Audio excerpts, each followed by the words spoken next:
Hello வணக்கங்க. Welcome my channel. இன்றைக்கி நம்ம என்ன பார்க்க போகிறோம் அப்படின்னு பார்த்தீங்கன்னா, கான்கேவ் அண்ட் கான்வெக்ஸ் லென்ஸ். அதாவது நம்ம ஸ்பெக்டக்கல் வேர் பண்ணுறோம் இல்லைங்களா? ஸோ அதில் மைனஸ் பவருக்கும் ப்ளஸ் பவருக்கும் அந்த லென்ஸில் வந்து என்ன டிஃப்ரென்ஸ் இருக்கும் அப்படின்றத பார்க்க போகிறோம். நான் லாஸ்ட் வீடியோவில் ஷார்ட் வீடியோ ஒன்று கொடுத்துருந்தேன். ஸோ அது வந்து ஷார்ட்டாக கொடுத்தது. இது வந்து கொஞ்சம் லென்த்தாக அண்ட் கிளியர் எக்ஸ்ப்ளனேஷன் இன்றைக்கி நம்ம பார்க்க போகிறோங்க. ஸோ நம்ம சேனலுக்கு இப்போ தான் ஃபர்ஸ்ட் டைம் வரீங்க அப்படின்னா மறக்காமல் நம்ம சேனலை சப்ஸ்கிரைப் பண்ணிக்கோங்க அண்ட் ஃபாலோ பண்ணுங்கள். இன்கேஸ் இந்த வீடியோ வந்து ஒரு ஆப்டோமெட்ரிக் ஸ்டூடெண்ட்ஸ் பார்த்துட்டு இருந்தீங்க அப்படின்னா உங்களுக்கு ரொம்பவே ஹெல்ப்ஃபுல்லாக இருக்கும்.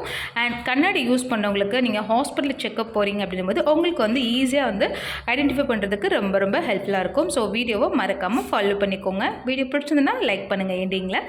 ஸோ இப்போ வந்து நம்ம மைனஸ் லென்ஸ், அதாவது கான்கேவ் அண்ட் கான்வெக்ஸ் லென்ஸ்னால் என்ன அப்படின்றத பார்த்துடலாம். ஸோ இதுதான் வந்து நம்ம ஐ டெஸ்ட் பண்ண யூஸ் பண்ணக்கூடிய ட்ரையல் செட், ஓகேங்களா? ஸோ இதில் வந்து எல்லாமே வந்து பார்த்திங்கன்னா லென்சஸ் இருக்கும். அண்ட் அதே மாதிரி வந்து பார்த்திங்கன்னா உங்களுக்கு ட்ரையல் ஃப்ரேம், இது வந்து பார்த்தீங்கன்னா ட்ரையல் ஃப்ரேம்னு சொல்லுவோம். அண்ட் ஒரு ரிமோட் இருக்கும் நம்ம வந்து சார்ட்டில் நம்பர்ஸ் சேஞ்ச் பண்ணுறதுக்கு. அண்ட் ஸ்கேல் ஒன்று இருக்கும், மெயினாக வந்து இந்த ரீடிங் சார்ட்டு. அதே மாதிரி வந்து பார்த்திங்கன்னா உங்களுக்கு டார்ச் லைட்டு எல்லாமே யூஸ் பண்ணிக்கலாம். பட் மெயின் வந்து பார்த்தோன்னா இந்த லென்ஸ் வந்து இந்த சைடு இருக்குது எல்லாமே வந்து பார்த்திங்கன்னா ப்ளஸ் லென்ஸ், அதாவது கான்வெக்ஸ் லென்ஸ் நம்ம சொல்லுவோம். அதே மாதிரி இந்த லெஃப்ட் சைடு இருக்குது எல்லாமே வந்து பார்த்தீங்கன்னா கான்கேவ் லென்சஸ், ஓகேங்களா? ஸோ உங்களுக்கு இந்த லென்ஸ் எக்ஸாம்பிள் எடுத்து பார்த்தீங்க அப்படின்னா உங்களுக்கு இதில் மைனஸ் மென்ஷன் பண்ணியிருப்பாங்க. ஸோ மைனஸ் இருந்தது அப்படின்னு பார்த்தீங்கன்னா உங்களுக்கு concave lenses. So concave lenses அப்படின்னாலே மைனஸ் லென்சஸ் தான், சரிங்களா? ஸோ இதில் வந்து பார்த்தோன்னா இது ஃபுல்லாகவே உங்களுக்கு இந்த சைடு இருக்கதோ இந்த சைடு எக்ஸ்ட்ரா 20 பவர் வரையும் கொடுத்துருப்பாங்க. இப்போ பார்த்தீங்கன்னா உங்களுக்கு தெரியும், அதாவது 0.12 இருந்துட்டு ஃபுல்லாக உங்களுக்கு எட்ஜஸில் வந்து பார்த்தீங்கன்னா 20 வரையும் பவர் இருக்கும், சரிங்களா? ஸோ பார்த்தா ஒரு தெரியும் இல்லைங்களா? இதான் 20 வரையும் பவர் இருக்குது. ஸோ ஸ்பெரிக்கல் பொறுத்தவரையும் 20 வரையும் இருக்கும்.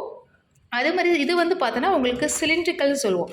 சிலிண்ட்ரிக்கல் பொறுத்தவரை உங்களுக்கு வந்து 6 வரையும் தான் பவர் இருக்கும் அவைலபிள். 0.12லேருந்து 6 வரையும் தான் இருக்கும். ஸோ அது வந்து ப்ளஸ்லேயும் சரி மைனஸ்லேயும். சிலிண்ட்ரிக்கல்னால் 6 வரையும் தான் இருக்கும். உங்களுக்கு வந்துட்டு ஸ்பெரிக்கல் அப்படின்னா 20 வரையும் இருக்கும், சரிங்களா? ஸோ இதில் வந்து பார்த்தீங்கன்னா இந்த லென்ஸ் எடுத்து பார்த்தீங்க அப்படின்னா உங்களுக்கு வந்து ப்ளஸ்ன்னு மென்ஷன் பண்ணியிருப்பாங்க, பார்த்தீங்கன்னா தெரியும். ஸோ இது வந்து பார்த்தீங்கன்னா ப்ளஸ் லென்ஸ் அப்படின்னா உங்களுக்கு கான்வெக்ஸ் லென்சஸ், ஓகேங்களா? ஸோ இது வந்து கான்கேவ் லென்சஸ். ஸோ இந்த லென்ஸ் வந்து வந்து இமேஜஸில் வந்து ஒரு ஃபோக்கஸ் லைட் படுது அப்படின்னா அது வந்து டைவர்ஜ் ஆகும். அதே மாதிரி ப்ளஸில் வந்து பார்த்தீங்கன்னா கன்வர்ஜ் ஆகும், குவியும். இதில் வந்து பார்த்தீங்கன்னா விரியும். ஸோ இதுதான் வந்து மெயினாக வந்து அந்த இமேஜ் ஃபார்மேஷன் அப்படின்னு நம்ம சொல்கிறது, ஓகேங்களா? ஸோ இது வந்து மெயினாக உங்களுக்கு வந்துட்டு இது மைனஸ் கான்கேவ் லென்சஸ், இது வந்து ப்ளஸ்ஸு கான்வெக்ஸ் லென்சஸ். அதுலேயே இது ஸ்பெரிக்கல் பவர்னால் உங்களுக்கு இந்த லென்ஸ் வந்து பார்த்தீங்கன்னா இந்த மாதிரி தான் இருக்கும், அதாவது ஃபுல் ரவுண்டில் இருக்கும். இங்கே வந்து உங்களுக்கு வந்து ஹேண்டில் கொடுத்துருப்பாங்க, சரிங்களா? ஸோ அதே மாதிரி இந்த ஸ்பெரிக்கல் லென்ஸில் பவர் பார்த்தீங்கன்னா உங்களுக்கு பேக் சைடு பாருங்கள், நான் மூவ் பண்ணி காமிக்கிறேன் உங்களுக்கு. ஸோ இது வந்து எல்லா பக்கமே மூவ் ஆகும் பாருங்கள். ஆக்சுவலி இப்போ கொஞ்சம் ஹை பவர் எடுத்து காமிச்சுன்னா உங்களுக்கு கிளியராக தெரியும். இது வந்து 7 + 7, ஓகேங்களா? 7 இருக்குது பாருங்கள். ஸோ இது பாருங்கள், இந்த பேக் சைடு வந்து பிக்சர் இருக்குங்களா? இந்த பிக்சர் பார்த்தீங்கன்னா உங்களுக்கு தெரியும். மூமெண்ட் பாருங்கள், ஃபுல்லாக எல்லா சைடுமே ஈவனாக வந்து மூமெண்ட் போகுது இல்லைங்களா? ஸோ இது வந்து ஸ்பெரிக்கல் பவர், ஓகேங்களா? இதுவே சிலிண்ட்ரிக்கலில் வந்து உங்களுக்கு எல்லா சைடுமே மூமெண்ட் போகாது. ஏதோ ஒரு சைடு மட்டும் மூமெண்ட் போகும், ஆப்போசிட் சைடு வந்து மூமெண்ட் இருக்காது, ஓகேங்களா? ஸோ இது தெளிவாக புரியுதுங்களா? இது வந்து ஸ்பெரிக்கல் வந்து ஃபுல்லாகவே 7 தான் கொடுத்துருப்பாங்க, எல்லா சைடுமே பவர் இருக்கும், ஓகேங்களா? ஆனால் சிலிண்ட்ரிக்கலில் பாருங்கள், எக்ஸாம்பிள் 2 சிலிண்டர் நான் உங்களுக்கு எடுத்து காமிக்கிறேன். இது வந்து 2 சிலிண்டர், ஓகே? இப்படி வச்சோன்னா இந்த மார்க்கிங் இருக்குது பார்த்தீங்களா? இது வந்து ஆக்சிஸ் நம்ம சொல்லுவோம். இப்போ வந்து இது 90, அதாவது வெர்டிக்கலில் இருக்குது. அதுவே நம்ம எப்படி வச்சோம் அப்படின்னா 180 ஹரிசாண்டல், ஓகேங்களா? ஸோ இது மூமெண்ட் பாருங்கள், இது மூமெண்ட் வந்து பார்த்தீங்கன்னா வெர்டிக்கலாக தான் மூமெண்ட் ஆகும் பாருங்கள், அப்படியே ஆப்போசிட்டில் மூமெண்ட் ஆகும், ஓகே? ஸோ இது வந்து ப்ளஸ் பவர், ஓகேங்களா?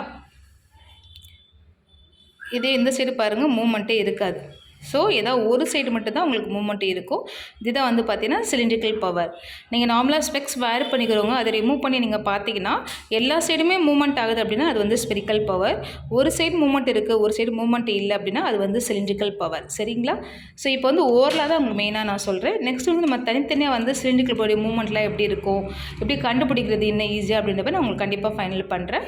பட் இப்போ வந்து நம்ம ஜஸ்ட் ஓவரலாக மட்டும் உங்களுக்கு நான் சொல்கிறேன். அதே மாதிரி இது வந்து மைனஸ். ஸோ மைனஸ்லேயுமே வந்து பார்த்தீங்கன்னா இப்போ பாருங்கள், இந்த சைடு வந்து நல்ல மூமெண்ட் வந்து ஓரளவுக்கு வந்து கொடுக்கும், ஒரு சைடு வந்து மூமெண்ட்டு கம்மியாக இருக்கும். இந்த சைடு மூமெண்ட் இருக்குது பாருங்கள், இந்த சைடு வந்து மூமெண்ட் இல்லை, ஓகேங்களா?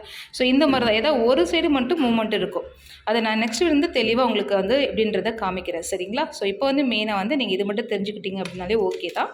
ஆனால் ஸோ இப்போ பார்த்தீங்கன்னா இந்த லென்ஸில் வந்து நான் உங்களுக்கு +10 வந்து எடுத்து காமிச்சிருக்கேன். இது பாருங்கள், இந்த +4 எல்லாமே வந்து பார்த்தீங்கன்னா ஜூமிங்காக தெரியும், அதாவது மேக்ஸிமைஸ் பண்ணி தெரியும் உங்களுக்கு. ஸோ இப்போ பார்த்தீங்கன்னா உங்களுக்கு தெரியும் பாருங்கள், ரொம்ப பெருசாக லெட்டர்ஸ் எல்லாமே ஜூமிங்காக தெரியும். ஓகேங்களா? அதுவே வந்து பார்த்தீங்கன்னா உங்களுக்கு மைனஸில் பவர் பாருங்கள், மைனஸ் வந்து சின்ன எழுத்தாக காமிக்கும், மினிமைஸ் பண்ணி காமிக்கும். சரிங்களா? ஸோ இதுதான் வந்து மெயினாக வந்து பார்த்தீங்கன்னா மைனஸ்க்கும் ப்ளஸ்க்கும் உள்ள டிஃப்ரென்ஸ். அண்ட் அதே மாதிரி லென்ஸ் வந்து பார்த்தோன்னா, இப்போ இது வந்து நம்ம ஆல்ரெடி கஸ்டமருக்கு ஃபிட் பண்ணி யூஸ் பண்ண அந்த லென்ஸு, இது வந்து ப்ளஸ் லென்ஸ், அதாவது இந்த கான்வெக்ஸ் லென்சஸ். ஓகேங்களா? ஸோ இது பார்த்தீங்கன்னா உங்களுக்கு தெரியும், சென்டரில் பாருங்கள் திக்காக இருக்குது, அதே எட்ஜஸ் போக போக தின்னாக மாறும். இது வந்து பார்த்தீங்கன்னா கான்வெக்ஸ் லென்சஸ். அண்ட் இது வந்து பார்த்தீங்கன்னா கான்கேவ் லென்சஸ். இது ஸ்பெரிக்கல் பவர் தான். இது ஆக்சுவலி வந்து பவர் மினிமம் வந்து -9 அண்ட் 2 சிலிண்டர் கிட்ட இருக்கக்கூடிய பவர் லென்ஸ் இது. ஸோ இவ்வளோ தின்னாக பண்ணியிருக்காங்க பாருங்கள். ஏன்னா இது வந்து ரொம்ப ஜாஸ்தி திக்காக வரும், பட் இது வந்து தின் பண்ணி தான். இது வந்து blue cut lens also, system use பண்ணுறதுக்கு அந்த கோட்டிங்கும் சேர்ந்து போட்டிருக்கிறதுனால நல்லா தின்னாக இருக்குது. ஸோ இது வந்து மைனஸ் லென்ஸ் அப்படின்றனால சென்டரில் தின்னாக இருக்கும், போக போக திக்காக இருக்கும். ஸோ இதுதான் வந்து பார்த்தீங்கன்னா concave lenses. Okay, and this also வந்து பார்த்தீங்கன்னா திஸ் இஸ் கான்வெக்ஸ் லென்சஸ். ஓகேங்களா? ஸோ இதுதான் வந்து மெயின் டிஃப்ரென்ஸ். ஸோ எப்பவுமே வந்து பார்த்தீங்கன்னா உங்களுக்கு என்ன பவர் இருக்குன்னு தெரிஞ்சுன்னா ஸ்பெரிக்கல் பவர் அப்படின்னு சொல்லணும். இதுனா உங்களுக்கு சிலிண்ட்ரிக்கல் பவர். ஓகேங்களா? சிலிண்ட்ரிக்கல் பவர்னால் ஆக்சிஸோடு சேர்ந்து வரும், அதாவது 180ன்னு பக்கத்தில் மென்ஷன், அதாவது ஒரு டிகிரி ஏதாவது ஒன்று ஆக்சிஸ் வந்து பார்த்தீங்கன்னா மென்ஷன் பண்ணியிருப்பாங்க. 180 அல்லது 15, 10 அந்த மாதிரி வந்து மென்ஷன் பண்ணியிருப்பாங்க. ஆனால் ஸ்பெரிக்கலை பொறுத்தளவு உங்களுக்கு டிஎஸ் டயாப்டர்ஸ்னு போட்டிருப்பாங்க. ஓகேங்களா? ஸோ அதை பார்த்தீங்கன்னா உங்களுக்கு ஓரளவுக்கு தெரியும். நம்ம நெக்ஸ்ட் வீடியோவில் பவர் வந்து ப்ரிஸ்கிரிப்ஷன் கார்டு வந்து எப்படி ரீட் பண்ணுறது அப்படின்றத பற்றி தெளிவாக பார்க்கலாம். ஸோ இந்த பதிவு உங்களுக்கு ஓரளவுக்கு யூஸ்ஃபுல்லாக இருந்திருக்கும் அப்படின்னு நம்புகிறேன். ஸோ வீடியோ பிடிச்சிருந்துன்னா லைக் பண்ணுங்கள், ஷேர் பண்ணுங்கள் அண்ட் சப்ஸ்கிரைப் பண்ணிக்கோங்க. தேங்க்யூ.